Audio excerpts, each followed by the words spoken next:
وشركة كسابتي هاي وحوية حفلة كلمها يقروح ذلك وحلوهم مقعدرين دول مدين وحين كفرنا إن خطبة دينا هايها قرآن الكريم كا سود وين يا ولكن شيخ إبراهيم فليتفضل. أعوذ بالله من الشيطان الرجيم. بسم الله الرحمن الرحيم. الحمد لله الذي أنزل على عبده الكتاب ولم يجعل له عوجا. صدق الله العظيم.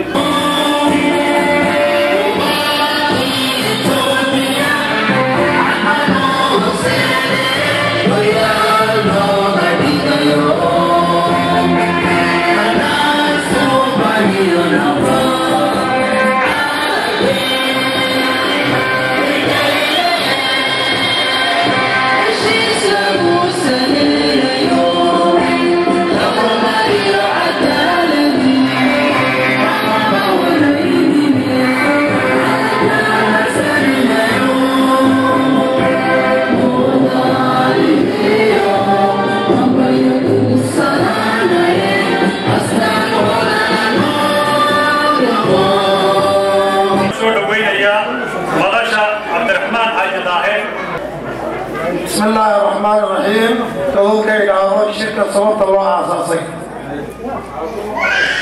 شركة وحود متابعة شرف رمضان وبشي ديسمبر 6 كدعي ومن سويدن مرة وانا كدعي نورث أمريكا كان دعي ساوث أفريقيا وعوي بشهر ديسمبر كده كدعي قبل الشرقية هي شرف رمضان وكدعي دافع دونك كاسو كوسليسن من نمدا هي عدالة هي حرمك إن لو سنامو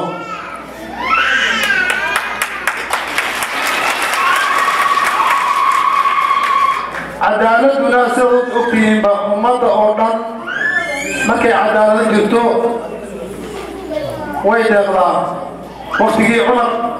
عمر بن عبد العزيز خليفة كاملها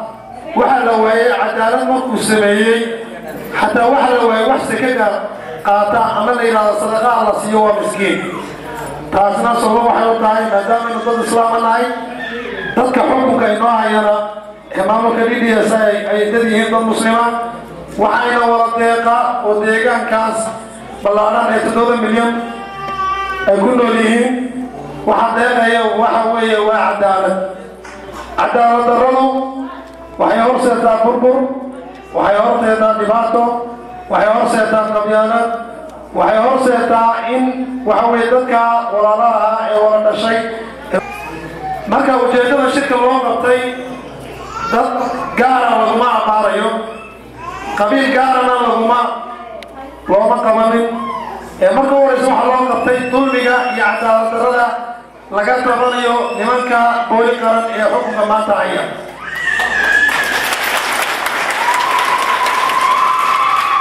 shirka waxa loo qabtay talooyin fara badan oo madaxda DDSI markay adduunka daafiisa u kala baxayeen loo sheegay cadaalad darrada jirta loo sheegay xuquuqda dadka sharciga ee waxa weeye DDSI loo simeeyay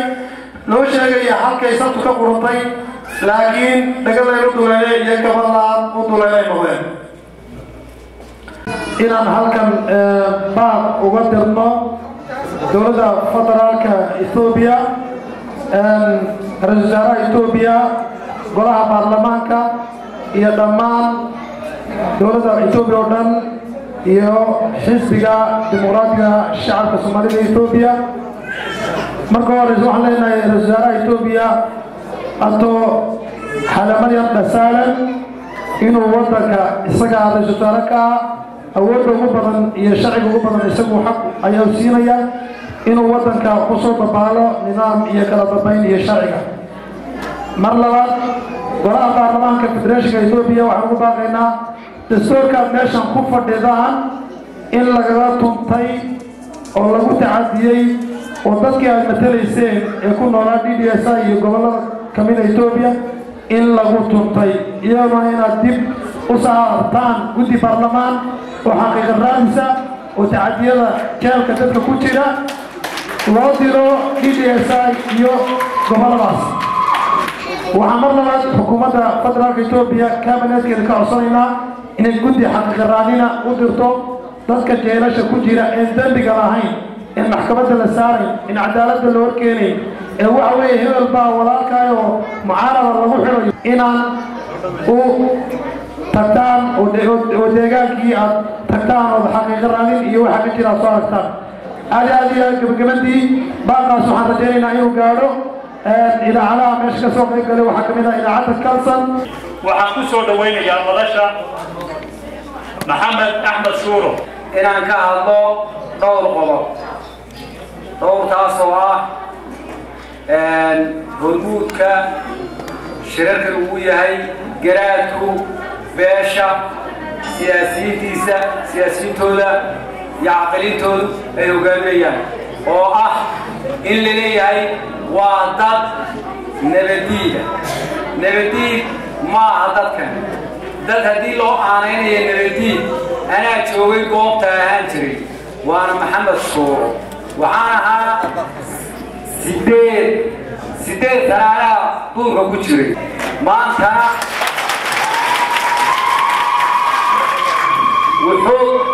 wuxuu aad ugu tuntay sharciga waddanka u yaalla wuxuu aasay xuquuqdii ay wada lahaayeen dad aan nabadiid ahayn dad masaakiina baasijiga ku wada jira oo jeelka wada galay waxaan ognahay hoggaankiisii nabadgelyada ee ku xigay ee cabdullaahi toobi inuu ku eedeeyo gurigiisii uu lahaa uu xaqa u lahaa in laga saaray awlaadiisi oo la yidhi waa hanti qaran isaguna uu ka dhistay Thailand uu ka dhistay dhulka Yurubta guryo dawladda ay weeyna musuqmaasuq oo ognahay xaqiiqada baa ku hay waxaana ugu baaqaynaa dawladda dadka xuquuqdooda lagu tuntay ee maamulada u ahaa dawladda deegaanka ee sijinka ku jira baa dheer waxaan u daynaa shuruudaan lagu sidayo nabadgelyadu waa kuwa noolahay nin walbana uu dambay tahay ummadda dhidhisay taaleeg waxaa deeqi karta cadaalad annaga nama qancinayso marsi baan ceel ka furay iyo dhanaan baan geeyey iyo gunagadaan geeyey waan ogahay anigu dhulka waxa weeye booyad baa maalin lagu shubaa waa loo furaa intuu taagan yahay sacabkaa loogu dhuftaa wax dawlad deegaanka intaa leh ummadda fara badan ah ee qoomiyad kasta oo Soomaali ah oo ormada xuduudka halkaa degana wax loo qabtay ma jirto ilaahay baa khayraad ilaahay baa dhigay waa wadan qaniya marka waxaan ugu baaqaynaa ciidamada nayuu booliska ee tayayaasha waxa aad galabsataan waa wixii hor yaalla cabdi maxamuud cumar واجبك ودي فريو ودي ليه شعبك قمانا ودي ليه هويويكي سوديا وعلى وضع الغالة كرما وعصوب قادريا تلياش النوبرسكا إن كان عمر نور تليا سنوات إصدعوا كتينا ضيسان بألدلقى هويدي ونمتين لما هو من المسلم وهاي وعانقوا باقينا ومروا باقينا دكا ولا لها عدي إليه سبب تيسا إنه لدي مطار باشا جدوى حتى أقول صغير لأحلو وابيلنا وليه وابيلنا بدأوا تاغن ما كانوا عن معارك مروا حيقوا عنين وروحي إنه دانا بين كل أغميناي أرنت النجيشوش حتى روح حكومة دولة ديانك وأنمن كان صاحبك هاي وأنمن كي أروح وراها باليني ولوما وإسلامي كسيرة سيكوبا رجع ملك كسيرة سوحي وريدا أنا وين أنا إسلام سوحي كوبا رجع كنا سوحنا شرفنا جويا شيرينيا عوقاش هيدا السياسي هيدا لليه هاي وما قفة هذا قاسم مجيو iyaga noo taliya هدين اللي إلى نبدي بجرته هو كغاتا والله بارك مقافو عندو شو دوينا نبضون هيك مساعد الله. بسم الله الرحمن الرحيم. مجهول يا رب وحده وكان الله. ومضى الصومالي لإثيوبيا توي مع سيد. طب كان هذا السلام يا بكر. حفلة كلام الله يا غاي. حفلته وعملناه. من جماعة دين الواقع. وحصلنا يا بكر. ملدمو وملدمو وضعك طبعا مليانة صومالية إثيوبيا يقولوا لي إلا شني له عن بفيع عن بيت في فيا مستحيل إيا طولة إيا مغالة يا أبويا القطار بلك كينيا ومضى إنت هذا كتاب آد يا آد أيه أديان كذي أيه خارج كذا يوم هذا الوقت منتهي يوم جهل دمو يوم الله أنت ما يا بارك هاي أي ماشي بتشوف وأنا بارك يسوق هويا أنا وصيب بدري شركة أي قوانين هيك ويا شنوا من لا يوم عطلين وطاير سنة من دون مدة الصومالية إثيوبيا وطاير سنة تابع لين وحال لنا وكله شرط كله ومدة الصومالية إثيوبيا أي مثل كتايا اللوجو بالحارة هلا قونا بيو خيرات قلوب الولاية أبين لها مدة الصومالية شعب إثيوبيا خيرات هذا الأمر نقبل بالله ممكن لو حاول يقال حلبي يتفرع إيوه قح يقصوتي إنما ممكن أدوك هو قال صلاة مركا وحاول أنا وحاول تاجر حفلة من نمو وحي تايوان كركتها من نمو وحي تاي والله كركها والله يسرعوا الله يسقطوا جماعة بولالا يوم قبيلة أين تشرين يوم قبيلة تشرين يوم يعني هالله ما يقول هالله وإلى يد حيسا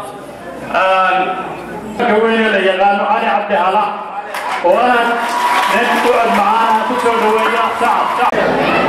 السلام عليكم ورحمة الله وبركاته. وعن سلام يا رمان سيدوينان سوي أحمد القيمة طبعا مغنى يالي مروي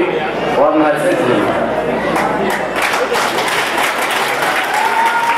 إذا كنت كل هذا هو حمر ليا أو نفري عند الصلاة وحكاها ليسا وحفلة يوم جدي لو سفر هذه كل تفكارون وقضية ما يعيد اللي قالوا كعدون شعب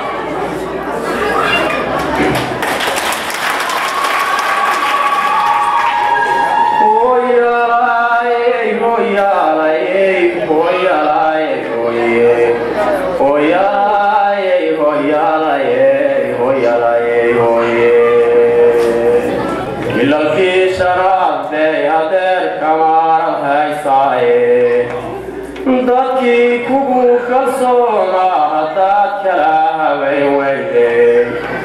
kelmad qura ninkii sheegayeedkiisu qoraysaane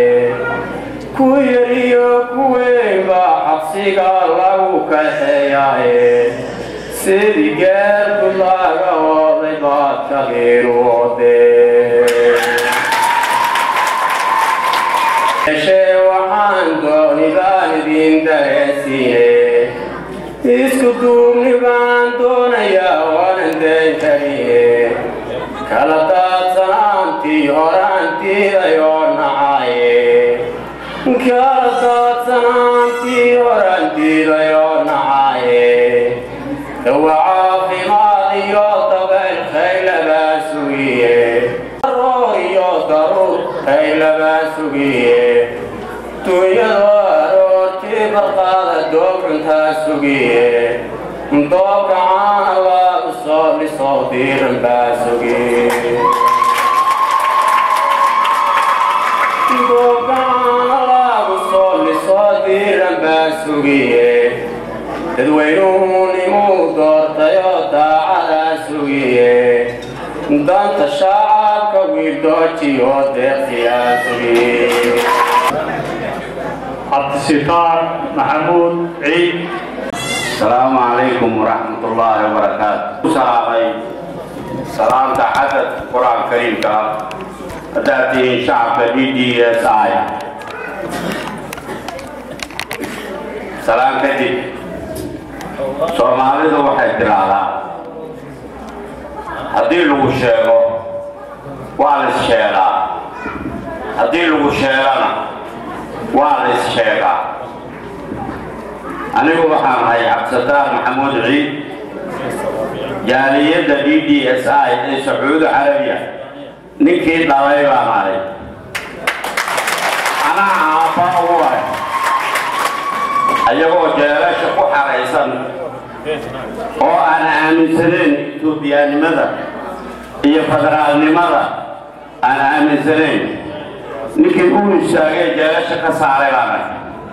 ninkii jaaliyad sameeyey baan ahay ninkii waxqabad la soo istaagay oo cadaalad ummadda wax ugu qabtay baan ahay caawa waxaan aad ugu faraxsanahay haddii liiga soo qaybgeliyeen xafladda lagu qabanayo hoolkan midnimo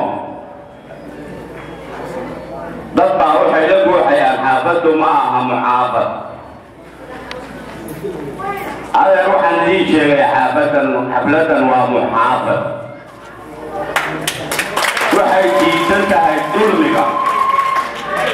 dulmiga ayaa la diidan yahay dulmiga nin walba inuu diido xaq uu leeyahay waxaad adu ogolaateen nin walaalkaa ay ku dayin uma arko marka xaflad ka soo horjeedo sistamka dowladda midnimo nin walba waa udan haddii midnimo la helo horumar baa la helayaa waxqabad baa la helayaa horaa loo soconayaa adduunkaa wax lala qaybsanayaa haddii midnimo la waayo baaba iyo haalaan laga dhaco oo shilow ayaa u dambayn sidaa daraaddeed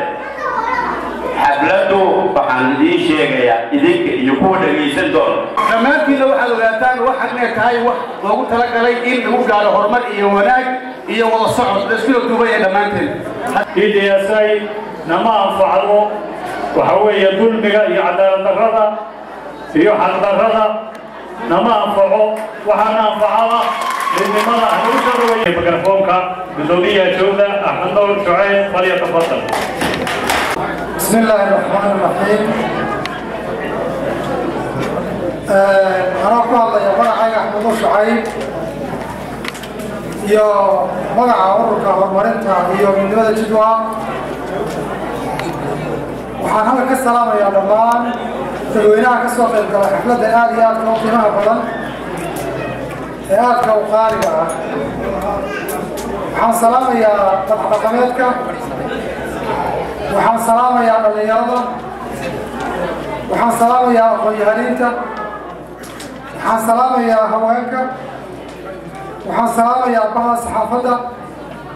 waxaan salaamayaa guddigii soo qabanqaabiyey sida sharafta badan ee qiimaha badan soo qabanqaabiyey xafladda waxaan ku salaamayaa salaanta islaamka assalaamu calaykum waraxmat ullaahi tacaala wabarakaatu سلام كتب والله يا المدن إلى هذا الكبدي إن شاء الله أجيال إلى هذا وصوك عمنا يا بسم الله الكريم وحنقول صوك عمنا يا دماغنا كتب توضي كان وقصة بسندين على الجريئة هي لنا على قارات إذا كتب حنور عندنا أجيال إلى هذا باقة ممكن الدولة dowladda federaalka Itoobiya iyo dowladda deegaanka Oromiya iyo waxa weeye shaqaalaha dowladda DDSI inta damiirkoodu u fayoobaya billahi karim hadii la yiraahdo walaalayaal sabab ogtihiin binaanka waxay xaq u leeyihiin inay ku noolaadaan nabad iyo inay ku noolaan xurriyad iyo inay helaan waxa weeye sharaftooda iyo jiritaankooda inay ku noolaadaan waxa weeye ay u baahan yihiin marka sidaa darteed waxaynu u baahannahay mar haddii aynu nahay shacabkii dowladdeegaanka Soomaalida Itoobiya inaynu dadkeenna meel kasta ku dayacan qaarna waa gacabtiisa uu ku leeyahay Cabdi Maxamuud Cumar qaarna uu u sababaya in la laayo inaynu ka dabqano una kacno si ay u badbaadaan baa waajib ina saarana meel kasta aynu joogno iyo qayb kasta aynu nahay ana ilaahay wuxuu leeyahay walaa tasiru wasilatu wisra ukhra يعني نفكر الدنبي المخاطر ولا حسابتني كرو مركا waxaan doonaynaa maamulka dowladda Soomaalida Itoobiya ee Cabdi Maxamuud Cumar oo horwadeelka u yahay madaxweynaha ka yahay in aynu ka hor istaagno maadaama aynu shacabkii nahay inaynu ka hor istaagno dadka inaan loo ciqaabi karin loona xili karin loona cunaqabatayn karin dembi aanu qofka shacabkii una gelin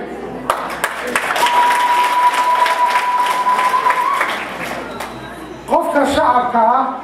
ee dowladdeegaanka Soomaalida Itoobiya u dhashay inuu yahay qof Itoobiyaana cidna marti ugama aha cidna kama doonayo inay ku ixtiraamto waa wuxuu ilaahay ka dhigay inuu yahay qof shacab oo u dhashay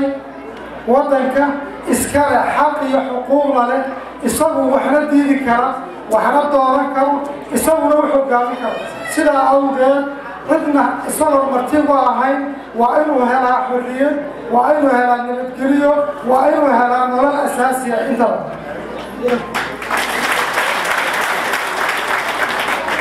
Cabdi Maxamuud Cumar qowmiyadda Oromiya iyo qowmiyadda Axmaaro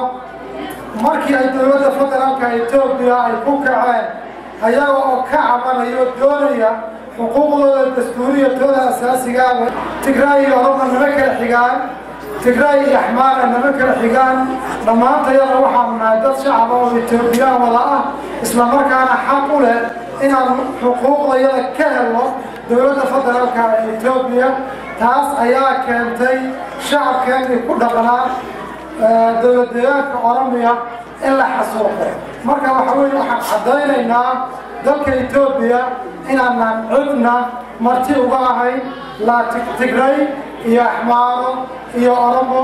iyo qowmiyad kala toona ee aanu nahay dad ayagu Itoobiyaana oo xaq u leh waxay qowmiyadaas xaq u leeyihiin sida awgeed waa inaan helaa xuquuqda aynu ku leenahay dowladdeegaanka iyo dowladda federaalka Itoobiya inta badan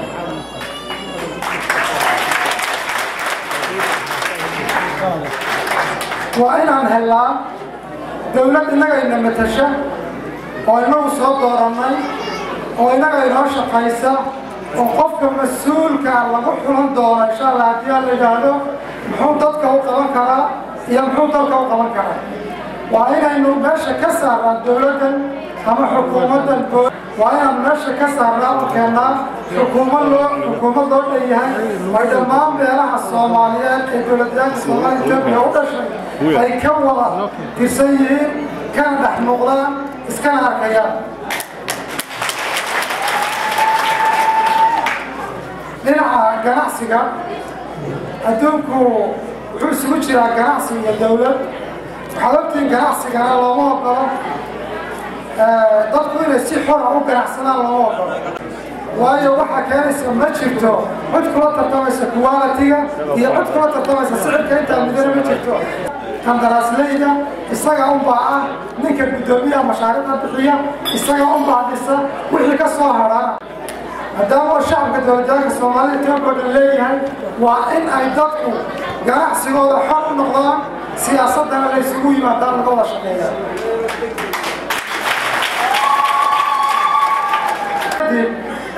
waxaan baa ku tiraynaa dowladda federaalka Itoobiya ra'iisul wasaaraha dalka Itoobiya golaha shacabka wakiilada Itoobiya golaha wasiirada ciidamada militariga Itoobiya booliiska iyo kuwa nabad sugidda dhammaantood waxaan baa ku tiraynaa in ay wax ka qabtaan shacabka Soomaaliyeed ee lagu xasuuqayo gobolka Oromiya oo horayba looga rabay inay dadka mas'uuliyadiisa ay iska xilsaareen oo aqoonsanahay inay dadka dayaceen waxaan u sheegaynaa dowladda dhexe ee federaalka ah inay wax ka qabato tacaddiga iyo xadhigga kufsiga dhulboobka dilka iyo ku tumashada xuquuqda aadamaha ee uu geysanayo maamulka Cabdi Maxamuud Cumar kaasoo jabinaya dhammaan qodobada uu dhigayo dastuurka federaalka iyo kan kilalka intaba sidoo kale waxaan u sheegaynaa maamulka Cabdi inuu sida ugu dhaqsaha badan uu u joojiyo arrimaha soo socda nidaamka dib u xurashada kaas oo loo yaqaano dib u xurasho inuu si degdeg u joojiyo kaasoo waxaan u sheegaynaa Cabdi Maxamuud Cumar waa inuu sii daayaa dhammaan dadka sida sharci darrada ugu xidhan ee ay u badan yihiin aqoon-yahanka culimada hogaamiye dhaqameedka hooyooyinka iyo xaqdarrada ay ku xidhan yihiin intaba dad si degdeg oo marka loo sidaayo waxaan u sheegaynaa Cabdi Maxamuud Cumar inuu joojiyo dhulboobka ka socda deegaanka loona celiyo dhammaan dhulkii xoogga looga qaatay shacabka ama la siiyo magdhow u dhiganta qiimaha saxda ah ee uu suuqa ka joogo waa in la joojiyaa xadhigga iyo cunaqabataynta ganacsiga ee lagu hayo dadka masaakiinta ah ee ku sugan deegaanka taasoo sabab looga dhigayo dadkii nin qurbaha joogay ayaa xukunka Cabdi Maxamuud Cumar ka hor yimid qodobka afraad waxaan baa u diraynaa dhammaan shacabka Soomaaliyeed ee ka soo jeeda deegaanka in ay ka qayb qaataan kacdoonka dulmidiidka ah oo ah mid ay xaq iyo waajibba u leeyihiin inay ka hor yimaadaan oo joojiyaan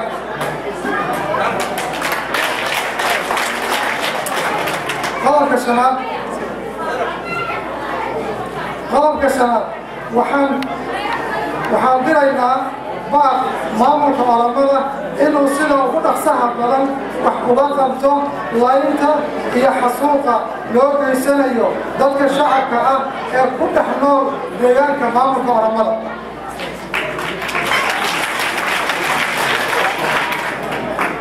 ugu dambeyntii waxaan baa u diraynaa dhammaan xubnaha baarlamaanka deegaanka Soomaalida Itoobiya iyo shaqaalaha deegaanka Itoobiya kuwa damiirkoodu fayow yahay inay si sharci ah Cabdi Maxamuud Cumar ay xilka uga qaadaan Cabdi Maxamuud Cumar oo run ahaantii lumiyey sharciyadii madaxweynenimo ee uu waddanka ku joogay si sharci ah inay uga qaadaan xilka ayaanu ka codsanaynaa waad mahadsantihiin ugu hambalyeynaya dhalinyartii iyo waxgaradkii soo qabanqaabiyey xafladda quruxda badan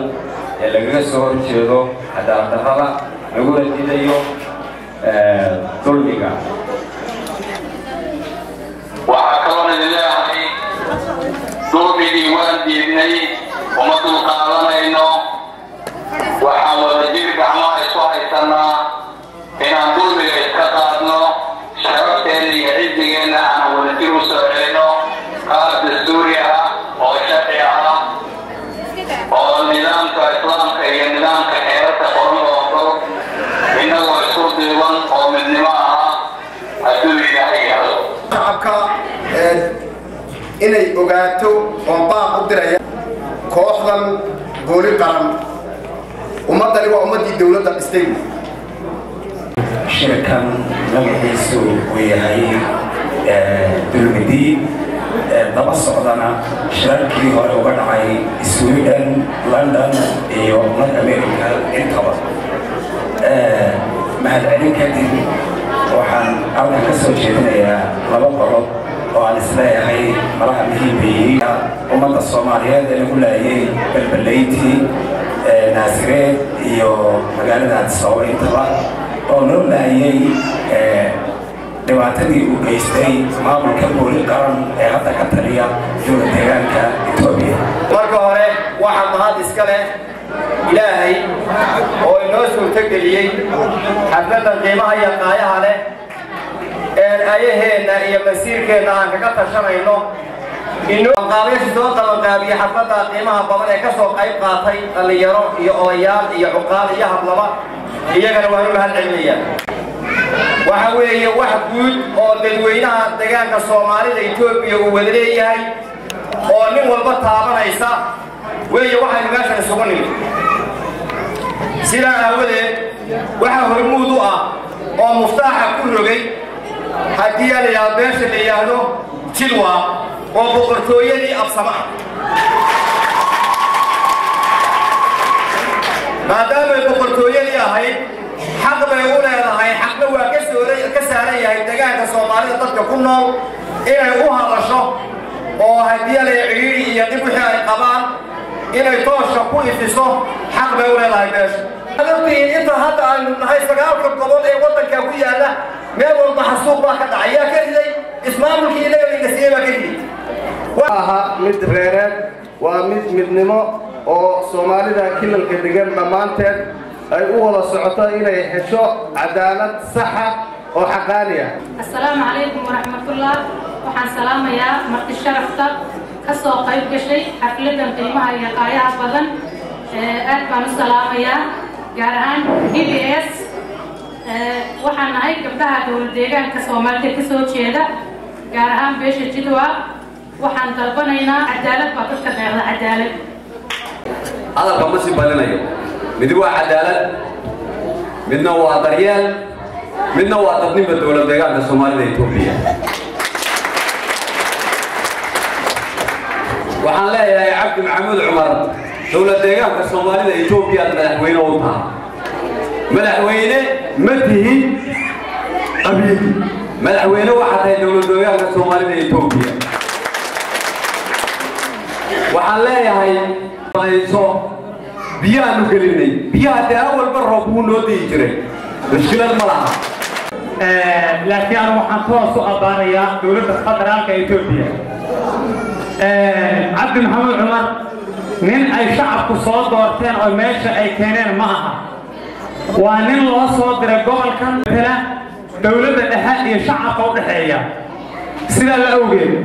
dowladda federaalka Itoobiya laba waa inay noo soo kala cadayso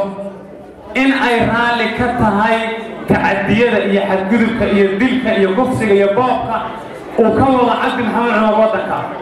iyo inayna la ogeyn